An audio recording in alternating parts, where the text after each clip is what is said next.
Hervi de Montroi was in his tent with an obliging whore and a pitcher of the strongest cider he could lay hands upon, when he received the news that his half-brother Alexander had ridden into the camp. It had been raining since dawn, a damp grey mizzle that concealed the tourney field in the mist, and chilled the grumbling knights through their cloaks and quilted gambesons to the bone.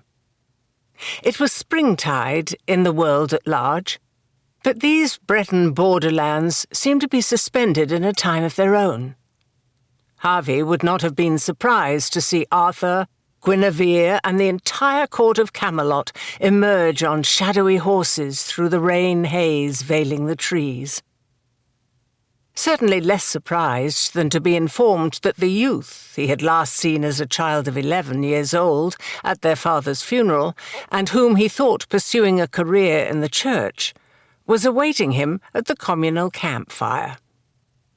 The soldier who had delivered the news and almost had his head bitten off for his trouble dropped the tent flap and returned to his dice game.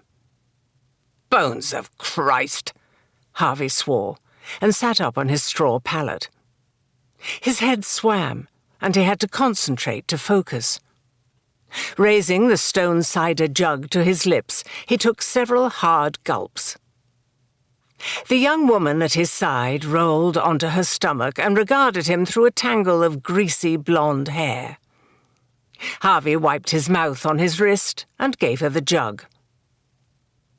"You have to go?" She looked at him over the rim.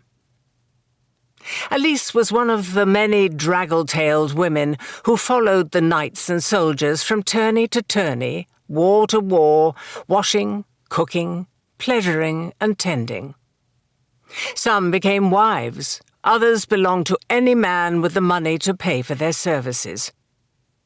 Elise was one of the latter, but ambitious to change her status, and Hervi frequently took advantage of her striving.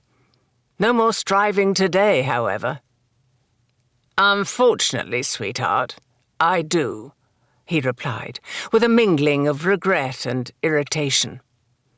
Mindful of his buzzing head, he leaned over to draw on his hose and attach them to the leather straps on his brays.